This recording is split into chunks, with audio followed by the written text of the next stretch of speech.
ഈ വുഡ് ഹൗസിന്റെ ചില കഥാപാത്രങ്ങളാ വേഷം മാറിപ്പോട്ടി ചമ്മുന്നവര്. ചമ്മിയത് ഞാനല്ല. അത് മനസ്സിലായി. എന്റെ വുഡ് ബി ബ്രദറിലോ പക്ഷെ ഞാൻ കണ്ടല്ലേ, അസല് ബുദ്ധിജീവിയാ. പക്ഷേ ബുദ്ധിജീവികളും പെട്ടെന്ന് ചമ്മും. അത്രയ്ക്കൊന്നും കളിയാക്കണ്ട. ഓ നൊന്തോ? ഇപ്പൊ തന്നെ ഇങ്ങനെയാണെങ്കിൽ പിന്നെ കല്യാണം കഴിഞ്ഞായിരിക്കും. പോടാ. നിനക്ക് ഇഷ്ടമുള്ള ഇലയുടെ ഉണ്ടാക്കിയിട്ടുണ്ട്. ഗൗരി എടുത്തിട്ട് കൈകൊണ്ട് എന്തുണ്ടാക്കിയാലും നല്ല സ്വാദാ. സോപ്പ് ഒന്നും ഇടണ്ട മോനെ, കഴിക്കും. ഗൗരി എടുത്തേ അതിങ്ങനെ എടുത്തിട്ട് ഇല പൊളിച്ചിട്ട് ഇങ്ങനെ വച്ചു തരുമോ? ചെറിയ കുട്ടിയെന്ന് ഇപ്പോഴും വിചാരം. പെണ്ണ് കെട്ടിക്കൊണ്ട് വരാറായി. വേണം. ആ IAS വന്ന് ഗൗരി അടുത്ത് കൊണ്ടുപോയിട്ട് വേണം എഞ്ചിങ്ങോട് കൊണ്ടുവരാൻ. ഓ സഭ തുടങ്ങി. ഇന്നെന്താണോ വിഷയം? വിദ്യാർത്ഥി രാഷ്ട്രീയം. കേറി വരുമ്പോ ചില കമന്റ്സ് ഒക്കെ കേട്ടു. ഓ നീ ഇലയുടെ അവിടെ കൊണ്ടേ കൊടുത്തു. അല്ല ഇലയുടെ എല്ലാവർക്കും തകയോ? രാത്രിയിലത്തേക്ക് പറഞ്ഞാൽ എനിക്ക് വേണം കേട്ടോ. കൊണ്ടേ കൊടുക്കടാ. ഓ 4 ശ്ലോകം കേൾക്കാലെന്ന് വെച്ചിട്ടാ ഞാൻ ഇങ്ങോട്ട് വന്നത്. പൊളിറ്റിക്സ് ആണെങ്കിൽ ഞാൻ പോവാ. കുട്ടികൾ പഠിക്കണ്ടോ നോക്ക്. ഈ ത്രിസന്ധിക്കോ? ഇപ്പോഴങ്ങോട്ട് ചെന്ന് അവര് ടിവിയുടെ മുമ്പിലുണ്ടാവും. അതും പഠിപ്പിന്റെ ഭാഗം തന്നെയാണെന്ന് അവര് പറയണേ. അടാ എല്ലാവർക്കും ഓരോന്നേ ഉള്ളൂ. സ്കൂൾ രാഷ്ട്രീയത്തെ പറ്റി വേണുവിന്റെ അഭിപ്രായം എന്താ? എന്റെ അഭിപ്രായം അടയില് കുറച്ചുകൂടി നാളികേരാവായിരുന്നു. എടോ ഞാൻ ആരാണ് കാര്യമല്ലോ ചോദിച്ചേ. സ്കൂൾ രാഷ്ട്രീയത്തെ പറ്റിയാ ചോദിച്ചേ. അത് എന്നെ ഞാൻ പറയണേ. കഴിഞ്ഞ ഒരാഴ്ച തെങ്ങ് കയറാൻ ഒരാളെ നോക്കണു. കിട്ടണ്ടേ? ഒരു നാളികേരം കൂടി ഉണ്ടായിരുന്നെങ്കിൽ അട ഒന്നും കൂടി ഗംഗമാക്കായിരുന്നു. ഇപ്പോഴത്തെ കുട്ടികളുടെ ഒക്കെ വർത്തമാനം കേട്ടാലേ ഒരക്ഷരം മനസ്സിലാവില്ല. ശരിയാ, ഒരക്ഷരം മനസ്സിലാവില്ല. അനന്തമജ്ഞാതമവർണ്ണനീയം. ഈ ലോകഗോളം അങ്ങനെ തുടങ്ങുക. ആന്നക്ഷരം ഞാൻ ചൊല്ലാം. ആഹാരജിച്ചു. ഒന്ന് നിർത്ത. താൻ ചൊല്ലി തീരുമ്പോഴേക്കും നേരം വെളുക്കും. 3ാമത്തെ വരിയിലെ ആദ്യ അക്ഷരം ആ. ഇങ്ങ ഒടുവില് രാഹുദശ തുടങ്ങിയ ഗൗരിക്ക് സ്വാപഹാരകാലം 3 കൊല്ലവും ചില്ലറയും. നടക്കുകയാണെങ്കിൽ അതിനു മുമ്പ് നടക്കണം എന്നാ ജാതകത്തില്. രാധേ ആ ചായ ഇങ്ങോട്ട് എടുത്തോളൂ. വട ഇനി വേണം. വേണ്ട കൊടുക്കണ്ട. ഗ്യാസാ. അയ്യോ ഗ്യാസോ? അല്ലേ അല്ല, ഒരു 3-4 കൂടി പോരട്ടെ. ഈ ഗ്യാസ് എന്നൊക്കെ പറയണത് വെറും തോന്നല. അതായത് മായ. വ്യക്തമായിട്ട് പറഞ്ഞാൽ മിഥ്യ. ഇംഗ്ലീഷിൽ അതെ അതെ, ഈ ഗ്യാസ് കാണാനും കഴിയില്ലല്ലോ. ശരിക്കും മായ തന്നെയാ. പക്ഷേ അനുഭവത്തിൽ അങ്ങനല്ലതായിരുന്നു. ഞാൻ ഗ്യാസിന്റെ കാര്യം പറയാനാ ഇങ്ങോട്ട് വന്നേ. അയ്യോ അല്ലേ അല്ല, നിങ്ങളോട് പറയാതെ ഞാൻ മറ്റൊരു വാക്കും കൂടെ കൊടുത്തു. നമ്മുടെ വേണുവിന്റെ കാര്യം. നന്ദഗോപാലിന്റെ അനുജത്തി അവിടുന്ന് ഇങ്ങോട്ട്, മാഷയുടെ മോള് ഇവിടുന്ന് അങ്ങോട്ട്. പൂമടത്തി തറവാട്ടുകാരുടെ നിങ്ങളുടെ ബന്ധം അങ്ങോട്ട് ഉറക്കട്ടെ. അവനോടൊന്ന് ചോദിക്കണ്ടേ? ആ കുട്ടി എന്തായാലും വേണുഗോപാൽ ഇഷ്ടപ്പെടാണ്ട് വരില്ല. പിന്നെ ഗൗരിയുടെ കല്യാണം നടക്കേണ്ടതും പ്രധാനമാണല്ലോ. അങ്ങനെ പറഞ്ഞു അയാള്. വേണുവിന്റെ കാര്യം ആദ്യം നന്ദഗോപാലൻ പറഞ്ഞത്. ഗൗരി, നിന്റെ അഭിപ്രായം എന്താ? ഇനി അവന്റെ മനസ്സിൽ എന്തെങ്കിലും ഉണ്ടാവുമോ? അങ്ങനെ എന്തെങ്കിലും ഉണ്ടെങ്കിൽ അവൻ എന്നോട് പറയാണ്ടിരിക്കില്ല. അല്ലേ രാധേ? ഞാൻ പോണു ഗൗരിയെടുത്തേ. ഇതൊരു ഭാഗ്യ, ഈശ്വരാധീനം എന്ന് തന്നെ പറയാം. ഒരു കുടുംബം രക്ഷപ്പെടുക. അവൻ ഇനി ഒരു മുടക്കവും പറയാണ്ടിരുന്നാ മതിയായിരുന്നു.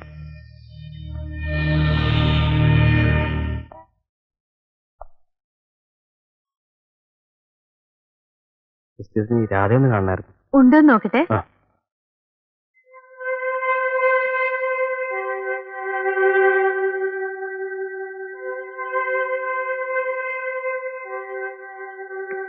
രാധ പോയി കേട്ടോ. പോയോ?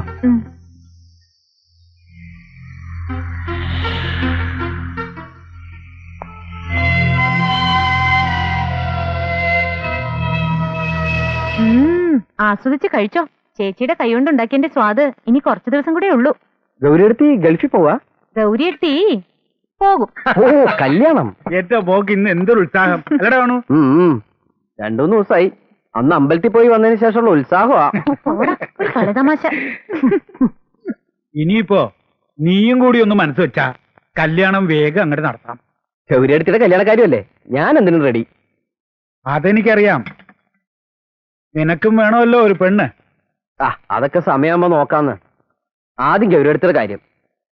ഗൗരിയുടെ കല്യാണം നടക്കണമെങ്കിൽ നിന്റെ കല്യാണം നടക്കണം.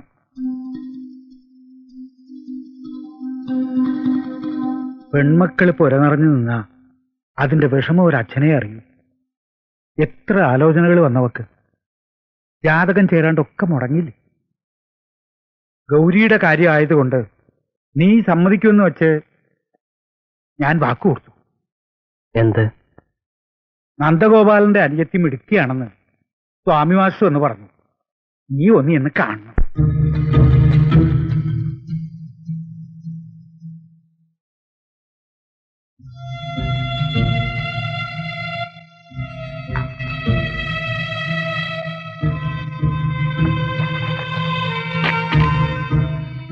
നീ ഒന്നും പറഞ്ഞില്ല. ഇതിലും നല്ലൊരു ബന്ധം നമുക്കിനി കിട്ടില്ല. ഇങ്ങനെ പെട്ടെന്നൊരു കല്യാണം എന്നൊക്കെ പറഞ്ഞാ ഞാൻ പറഞ്ഞാൽ നീ മറുത്തു പറയില്ല എന്ന് തോന്നി. മറ്റന്നാ കുട്ടിയെ കാണാൻ ചെല്ലുമെന്ന് പറഞ്ഞു സ്വാമി മാസ്റ്ററോട്. 2 കല്യാണം ഒരുമിച്ച് നടത്തണമെന്ന് അവര് പറയുന്നത്. ഇനി ഒരു തീരുമാനമെടുക്കേണ്ടത് നീയാണ്. അച്ഛൻ ചെന്ന് കണ്ടാ മതി.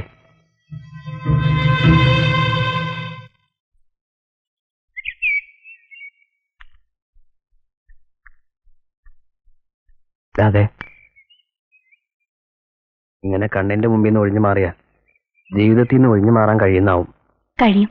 ഗൗരിയത്തെ കുറിച്ച് ആലോചിച്ചാൽ മതി. ആ മുഖത്ത് സന്തോഷം കണ്ടപ്പോ ദൈവനിശ്ചയിതാവും. അതിനെ എതിർക്കാനുള്ള അഹങ്കാരമൊന്നും എനിക്കില്ല. നീ വെറുതെ തത്വജ്ഞാനം പറയാണ്. സ്വന്തം കാര്യം ആലോചിക്കണ്ടേ? ചിലപ്പോ സ്വന്തം കാര്യം മാത്രം ആലോചിച്ചാല് ഇല്ലാണ്ടാവണത് ഗൗരിയത്തിന്റെ ജീവിതമല്ലേ. സ്നേഹത്തിന് ഇങ്ങനെയും ചില രീതികളുണ്ട് വേണോട്ടാ. അകലം പഠിക്കേണ്ട രീതികള്. അപ്പോ നമ്മുടെ സ്നേഹത്തിന് ഒരു വിലയില്ല? സ്നേഹത്തിന് എന്നും വിലയുണ്ട്. ഏട്ടനും അനിയത്തിയും തമ്മിൽ സ്നേഹം ഉണ്ടാവില്ലേ? സുഹൃത്തുക്കൾ തമ്മിൽ സ്നേഹം ഉണ്ടാവില്ലേ? എന്തിന് ഒരു തീവണ്ടി മുറിയിൽ ഒന്നിച്ച് സഞ്ചരിക്കുന്നവർ തമ്മിലും സ്നേഹം ഉണ്ടാവില്ലേ വേണോട്ടാ? സ്നേഹത്തിന്റെ വില കൂടുക സ്വാർത്ഥത ഇല്ലാത്തപ്പോഴാ. ഇനി വേണോട്ടന്റെ അനിയത്തിയ രാധ, അതും എന്റെ ഭാഗ്യ.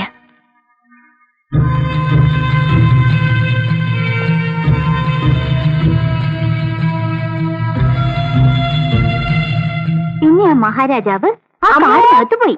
നീ ഇവിടെ ഒന്ന് കളിച്ചു നിൽക്കുക. ഉമ്മർക്ക് ആ ചായ ഒന്ന് കൊണ്ടുപോയി കൊടുക്കുക. അതിനവിടെ അയാൾ വന്നിട്ടില്ലല്ലോ. പൂച്ചമാഷും ഒരു വയസ്സിനല്ലേ ഉള്ളൂ. അവർക്ക് വല്യം കൊടുത്താ മതി. പറയണോ ഒന്ന് കേക്കോ അമ്മേ. എന്ത് കഷ്ടം ഇത്. പിന്നെ വാ, ചായ കൊണ്ട് കൊടുക്കാം. അവരൊന്നും വേണ്ടാന്നേ. വല്യമ്മ പൊയ്ക്കോളൂ, ഞാൻ വന്നോളാം. പോ. എന്തായാലും വേണുവിനൊന്ന് വരായിരുന്നു. ഇങ്ങനത്തെ ചടങ്ങിലൊന്നും അവന് വിശ്വാസം ഇല്ലാന്ന് ഇപ്പോഴത്തെ കുട്ടികളുടെ ഒരു കാര്യേ. പിന്നെ ഞാൻ പറയുന്നതിനപ്പുറം ഇല്ല അവൻ. അമ്മൂ, ദാ വരണോ. കുട്ടി വരുന്നുണ്ട്. നഖശിഖാന്തം കണ്ടോളൂ.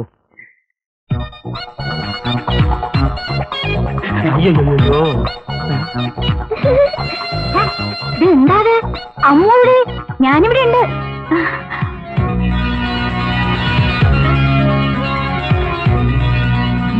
എല്ലാവർക്കും ചായ കൊടുക്ക. എന്റെ അച്ഛൻ്റെ. ഇപ്പോഴത്തെ കുട്ടികൾക്ക് കാണണം, സംസാരിക്കണം എന്നൊക്കെ ഉണ്ടാവും. അമ്മൂനെ കാണണമെന്നോ മറ്റോ ഉണ്ടാവോ? കാണുന്നൊക്കെ നല്ലതാ, സംസാരിക്കണത് നല്ലതാ. നന്ദൻ കണ്ടാലും മതി.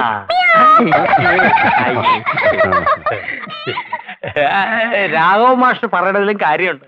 ജാതകത്തിൽ പ്രശ്നമുള്ളപ്പോ നന്ദന്റെ കല്യാണം ചിങ്ങത്തി നടക്കട്ടെ. അമ്മുന്റെ കല്യാണമാണ് ആദ്യം നടക്കേണ്ടത്. എനിക്കും അത് തന്നെയാ താല്പര്യം. പക്ഷെ ജ്യോത്സ്യന്മാരിങ്ങനെ പറയുമ്പോ ഒന്നല്ല 3 ആളെ കാണിച്ചു ഞാൻ. എന്നാ ചിങ്ങത്തി 2 നടത്താം. വേണുവിനൊരൊറ്റ നിർബന്ധമേ ഉള്ളൂ, ജോലി കിട്ടിയിട്ട് മതി കല്യാണം. അവൻ പറയണത് ശരിയാണല്ലോ. അമ്മൂന്റെ കല്യാണം ഏതായാലും ഇവിടെ വെച്ചിട്ട് തന്നെ വേണം. മാഷക്ക് മാഷ്ടമകളുടെ കല്യാണം അവിടെ വെച്ചിട്ട് വേണമെന്നുണ്ടാവുമല്ലോ. അതെ അതെ, എനിക്ക് ഒന്നല്ലേ ഉള്ളൂ. നന്ദന്റെ കല്യാണം ഇവിടെ വെച്ച് നടത്തണമെന്ന് നമ്മൾ നിർബന്ധം പിടിക്കണമെന്ന് ശരിയല്ല. എല്ലാരും അങ്ങനെ പറയണമെന്ന് വെച്ചാ ഞാൻ എന്നോട് ആലോചിക്കട്ടെ. 2 കല്യാണങ്ങൾ തമ്മില് 2-3 മാസത്തെ ഇട ഉണ്ടാവുന്നത് ഒരു കണക്കിന് നല്ലതാണ്. അത് സത്യം. അപ്പോ ഞങ്ങൾ ഇറങ്ങുക. 3-4 മാസം എന്നുള്ളത് ഇതാന്ന് പറയുമ്പോഴേക്കും അങ്ങോട്ട് പോകും. ഇവിടെ ഇപ്പൊ ഒരുക്കങ്ങൾ തുടങ്ങാറായി അല്ല? എന്താ ഒരു ആലോചന? അമ്മുവിന്റെ സൂക്കടിന്റെ കാര്യം അവരോടൊന്ന് പറയണ്ടേ? അതിനിപ്പോ അവളൊക്കെ എന്താ ഒരു സൂക്കട് ഉള്ളത്? ഗുളിക കഴിക്കണ കാര്യമാണോ? 4 കൊല്ലം കഴിച്ചാ മാറുന്നല്ലേ ഡോക്ടർ പറഞ്ഞേ. ഇനി 2-3 മാസം കൂടി കല്യാണം ആവുമ്പോഴേക്കും മുഴുവനും മാറും. അതൊക്കെ ശരിയെന്നെ. എന്നാലും ഒരെന്നാലും ഇല്ല. നമ്മൾ നുണയൊന്നും പറയുന്നില്ലല്ലോ. മുത്തിരിക്കാട്ടില് സീതയുടെ സ്ഥിതി എന്തായിരുന്നു? എന്നിട്ട് ഇപ്പോഴോ കുട്ടികൾ 3 വല്ല തകരാറുണ്ടോ? നേരത്തെ പറഞ്ഞു എന്ന് വെച്ചാല് എനിക്കൊരു സമാധാനാവും. അല്ല, ഞാനൊന്ന് ചോദിച്ചോട്ടെ. എന്താണാവോ? ഇപ്പൊ ഇല്ലാത്ത ഈ സൂക്കിനെ പറ്റി എന്തിനാ ഈ വെറുതെ പറയണത്? അത് പറഞ്ഞിട്ട് ഈ ആലോചന വെറുതെ മുടക്കണോ? മുടങ്ങുമെന്ന് വെച്ചാ മുടങ്ങട്ടെ. നമ്മൾ പറഞ്ഞു പറ്റിച്ചു നാളെ പറയാൻ ഇടവരരുത്. എന്താ ദൈവം സഹായിച്ച അവൾക്ക് ഒരു അസുഖവും ഇല്ല. എല്ലാരും കൂടി പറഞ്ഞുണ്ടാക്കാൻ ഞാൻ മതി.